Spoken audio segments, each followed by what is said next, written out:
இரண்டாவதாக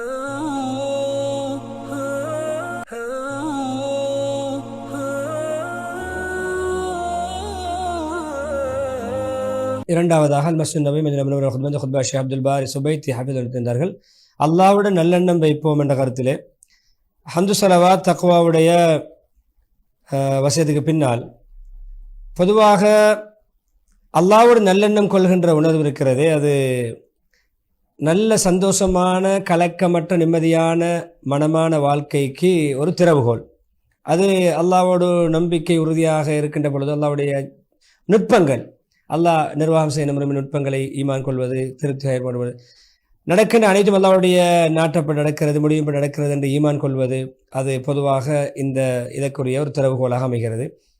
எல்லா நலவுகளும் நடைபெறும், நல்லதே நடக்கும் என்று உறுதி கொள்வது, எந்த கஷ்டம் வந்தாலும் சிரமம் வந்தாலும் அதுக்கு பின்னால் ஒரு இலகு வரும், சிரமத்துக்கு பின்னால் ஒரு லேசு வரும், பாதகமான நிலைமை சாதகமான நிலைமை வரும் என்று நல்லெண்ணம் வைப்பது, அதாவது பாசிட்டிவாக திங்க் பண்ணுவது, அல்லாஹ்வுடைய நேர்மறையாக எதிர்மறையாக இல்லாமல் நேர்மறையாக அல்லாஹ்வுடைய விடயங்களை நாங்கள் உள்ளத்தில் ஏற்றுக்கொள்வது. அதில் எப்பொழுதுமே அல்லாஹ்வுடைய ரஹ்மத்தை பற்றி, நேர்மை நீதி நியாயத்தை பற்றி நம்பிக்கை உறுதியாக இருக்கின்ற அப்படியான மனிதர் எப்பொழுதுமே கூடிய சீக்கிரம் விடிவை காண்பார். அவருடைய சிரமங்கள்லேருந்து விடிவை காண்பார். எவ்வளவு சிரமமான பயங்கரமான நிலைமையாக இருந்தாலும் அவருக்கு ஒரு விடிவு கிட்டும். நல்லெண்ணம், இறைவனோடு நல்லெண்ணம் உள்ள மூமின் இருக்காரு, அவர் வாழ்க்கையிலே முன்னேறி கொண்டே செல்வார். நம்பிக்கையோடு நிம்மதியோடு அல்லாஹ் அவனுக்கு எதிர்காலத்தில் நல்ல சிறந்த ஒரு எதிர்காலத்தை தருவான், வளமான எதிர்காலத்தை ஏற்படுத்துவான் என்ற ஒரு நம்பிக்கையோடு பயணிப்பார். நல்ல மேலெண்ணங்களோடு ஆதரவோடு செயல்படுவார். அல்லாஹ்வுடைய ரஹ்மத் கிடைக்கும் என்ற, அல்லாஹ்வுடைய நன்கொடைகள் எனக்கு பாக்கியங்கள் கிடைக்கும் என்று எப்பொழுதுமே அது அவர் வர்ணிக்க முடியாத அளவு அவர் அந்த அளவு நம்பிக்கை உள்ளவராக இருப்பார். எதிர்பார்ப்புகளை தாண்டி செல்வார்.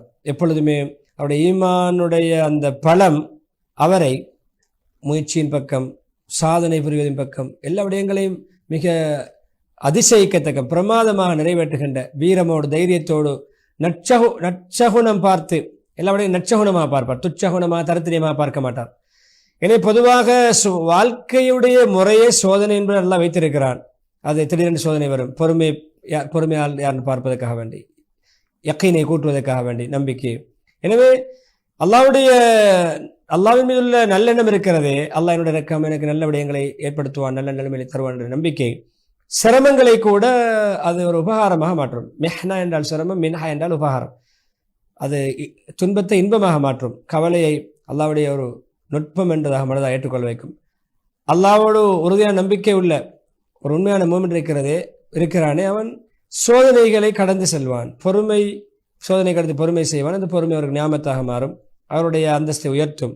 அவர் அல்லாஹ் பக்கம் நெருக்கத்தை ஏற்படுத்திக் கொள்ளக்கூடிய படிப்பினைகளை பெற்றுக்கொள்வார். எனவே அல்லாஹ் மீது முழுமையான தவக்குல் நம்பிக்கை வைப்பதற்கிறது. அது அல்லாஹ்வோடு நல்லெண்ணம் வைப்பதற்கான போஷாக்கு, அது ஊட்டச்சத்து.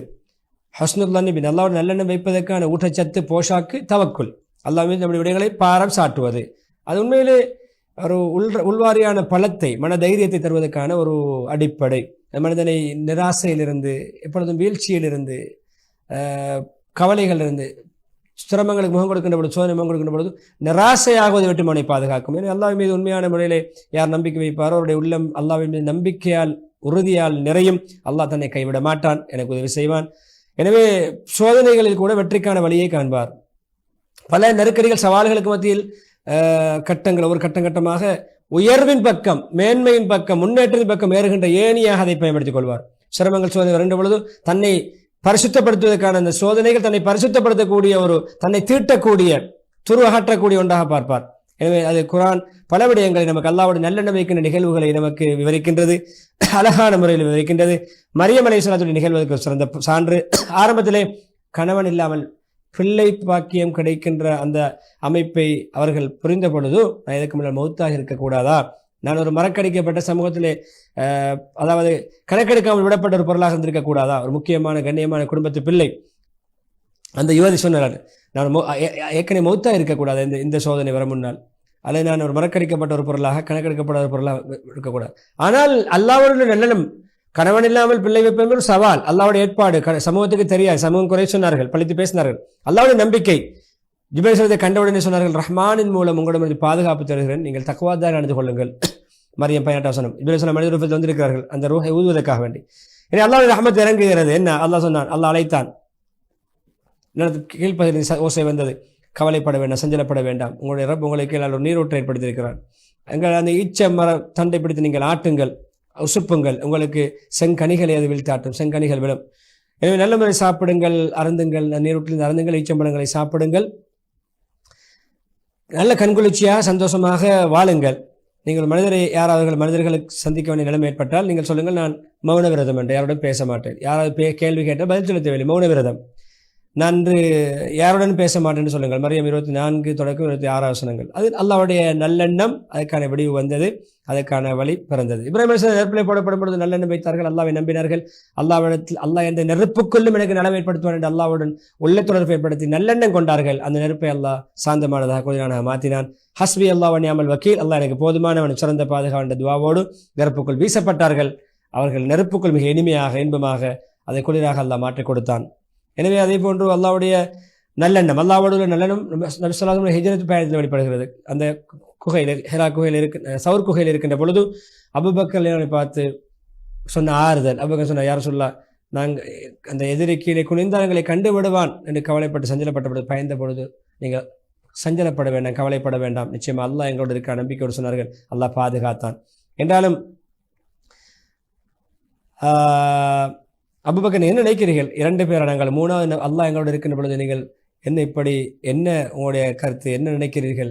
கவலைப்பட தேவையில்லை, அதில் அல்லாஹ். எனவே அல்லாஹ் நல்லெண்ணம் அது தனி நபர்களோடு சம்பந்தப்படுதல், சமூகத்துக்கும் இன்றைய ஒரு சமூகம் அல்லாஹ் மீது நல்லெண்ணம் வைக்கின்ற பொழுது அல்லாஹ் விடுவை கொடுப்பான், பாதுகாப்பை கொடுப்பான், வெற்றியை கொடுப்பான்.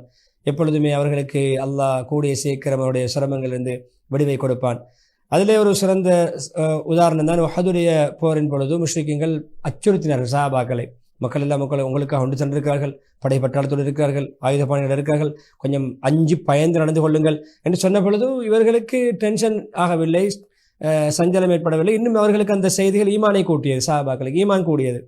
இப்ராஹிம் அலைஹிஸ்ஸலாம் ஹஸ்பி அல்லாஹ் வ நிஅமல் வக்கீல் சொன்னார்கள், ஒருமையாக. இவர்கள் ஹஸ்புன் அல்லாஹ் வ நிஅமல் வக்கீல், பன்மையாக சொன்னார்கள், எங்களுக்கு அல்லாஹ் போதுமானவன், அவன் சிறந்த பாதுகாவலன், பொறுப்புதாரி.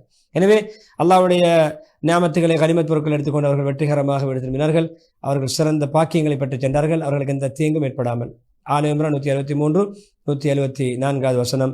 எனவே இதுதான் அல்லாஹ்வுடைய நல்லெண்ணம் செய்கின்ற பொழுது வருகின்ற பெருபெயர்கள். எனவே ஆழமான ஈமான், அல்லாஹ்வுடைய நல்லெண்ணம் இரண்டுமே ஒரு உம்மத் உறுதியாக எழுந்து தலையிலிருந்து வாழ்வதற்கான ரகசியமான அந்தரங்கமான 2 அடிப்படை பொருட்கள் விடயங்கள். ஆழமான ஈமான், வேறுபடுத்த ஈமான், அல்லாஹ்வோடு உள்ள நல்லெண்ணம், இரண்டும் தான் ஒரு சமூகத்தின் எழுச்சிக்கான என்ன அந்தரங்கம், எழுச்சியின் ரகசியம். எனவே இப்போ எந்த கஷ்ட சிரமங்கள் இருந்தாலும் அந்த சமூகம் எழுந்து நிற்கும். காலாகால வரலாற்று நடிகளும் அதை பார்க்கிறோம், நிறைவாக காண்கிறோம். எந்த விதமான சோதனைகள், நெருக்கடிகள் வந்தாலும் அவர்கள் அதிலிருந்து வீழ்ச்சி அடையாமல் எழுந்து நிற்பார்கள். அது மிக பலத்தையும் சக்தியும் அவர்களுக்கு கொடுக்கும். எப்பொழுதுமே அது ஒளியூட்டும் நட்சத்திரமாக அந்த சமூகம் பிரகாசிக்கும், நிம்மதியோடு வாழும். எப்பொழுதுமே அதுக்கு கூடிய சீக்கிரம் விரைவாக உதவி கிட்டும், அல்லாஹ்வுடைய உதவிகள் வரும். அது எல்லா நிராசையுடைய இருள்களையும் துண்டித்து வேரோடு அழித்துவிடும். பல மேலனங்களுடைய வாசல்களை எதிர்காலத்திலே சிறந்த எதிர்காலங்கள் அந்த உம்மத்துக்கு கொடுக்கும், நம்பிக்கையை உறுதிப்படுத்தும், அல்லாஹ்வுடைய நம்பிக்கை உள்ளத்தில் இன்னும் இன்னும் ஆழமாக பதிய வைக்கும். எனவே அது எழுச்சி, கண்ணியம் இரண்டுமே நிச்சயமாக இந்த 2 பண்பாடுகள் மூலம் கிடைக்கும். ஆழமான ஈமான், அல்லாஹ்வோடு உள்ள நல்லெண்ணம், நற்சகுணமாக நல்லது நடக்கும் என்று பாசிட்டிவாக சிந்திப்பது. ஈமான்தாரிகளை, நீங்கள் அல்லாஹ்வுடைய மார்க்கத்தை உதவி செய்தால் நிச்சயம் அல்லாஹ் உங்களுக்கு உதவி செய்வான், உங்களுடைய பாதங்களை உறுதிப்படுத்துவான் என்ற சூரா முஹம்மது 7வது வசனத்தை பரக்கத்துக்கு துஆ செய்து இஸ்திக்ஃபார் செய்யுமாறு தூண்டி முதலாவது குத்பா முடித்துவிட்டு ஹம்து ஸலவாத் தக்வாவுடைய வசதியோடு 2வது குத்பா ஆரம்பித்து நல்லெண்ணம் வைப்பது என்பது அல்லாஹ் தருவான், அல்லாஹ் உதவி செய்வான், அல்லாஹ் எனக்கு வெற்றியை தருவான் என்று சொல்லி முயற்சி இல்லாமல் இருப்பதல்ல, சோம்பேறியாக இருப்பதல்ல. நம்முடைய முயற்சி இருக்க வேண்டும், நாம் பாடுபட வேண்டும், அதை கங்கால் அல்லாஹ்வுடைய உதவியை நாம் எதிர்பார்க்க வேண்டும். சோம்பேறித்தனம், முயற்சிக்காமல் இருப்பது, தாந்தோணித்தனமாக இருப்பது, பொடுபோக்காக இருப்பது அல்ல. சக்தி முயற்சி வேண்டும், பாடுபட வேண்டும். எனவே பாரிய முயற்சியும் தியாகமும் ஒரு மனிதனுக்கு அவசியம். அது உண்மையில் ஒரு மனிதன் தியாக மனப்பான்மை செயல்பட வேண்டும். முழுமையாக மார்க்க பணிக்கு தன்னை இயன்ற அளவு அர்ப்பணிக்க வேண்டும், தன்னுடைய சமூக பணிக்கு அர்ப்பணிக்க வேண்டும், தன்னுடைய தாய் நாட்டை கட்டியெழுப்ப அர்ப்பணிக்க வேண்டும். எந்த அளவு நபிகள் சொன்னார்கள்னா, கியாமத் நாள் வந்து விட்டது, உங்களுடைய கை ஒருவருடைய கையிலே, கியாமத் நாள் நடைபெற்றுக் கொண்டிருக்கிறது, ஒருவருடைய கையிலே ஒரு மரக்கன்று இருக்கிறது என்றால் அதை நாட்டி விட்டு எழும்ப முடியும் என்றால் நாட்டி விட்டு எழும்ப வேண்டும். அந்த கியாமத் நாள் நடைபெற வேண்டும். அந்த மரக்கன்றை நாட்டிய பிறகு கியாமத் நாள், உலகம் அழிய போகிறது, கியாமத் நாள் ஆகிறது. எனவே ஒரு மனிதனுடைய கையிலே மரக்கன்றொன்று இருந்தால் அதை நாட்டிவிட்டு எழும்ப வேண்டும். அந்த கியாமத் நாள் நடைபெறும் பொழுது அவர் அந்த மரக்கன்றை நாட்டி இருக்க வேண்டும். அந்த அளவுக்கு முயற்சி, தூர நோக்கு. புகாரி ரஹிமஹுல்லாஹ் அது பேசுகிறார்கள்.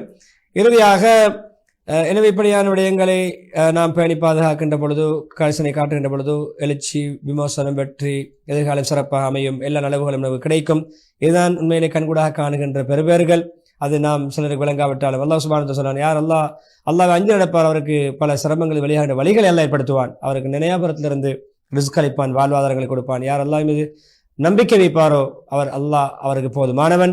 நிச்சயமாக அல்லாஹ்வுடைய காரியங்களை செவ்வனை நிறைவேற்றக்கூடிய, மிகைக்கக்கூடியவன், கட்டுப்படுத்தக்கூடியவன், ஆதிக்கம் செலுத்தக்கூடியவன். அல்லாஹ் ஒன்றுக்கும் ஒரு அளவை வைத்திருக்கிறான்னு சொல்லி சலவாத் சொல்லுமாறு தூண்டுகின்ற ஆயத்தை ஓதி நீண்ட துவா பிரார்த்தனை சூரத் தலாக் 2, 3 வசனங்களை ஓதி துவாவோடு ஷேக் சுபைத்தி ஹஃபிதுல்லாஹ் அவர்கள் தன்னுடைய ஹுத்பாவை முற்றுப்புள்ளி வைக்கிறார்கள். விளம்பர இடைவெளி தொடர்ந்து மஸ்ஜித் அக்ஸாவுடைய ஹுத்பாவை இன்ஷா அல்லாஹ் நாம் பார்க்கலாம்.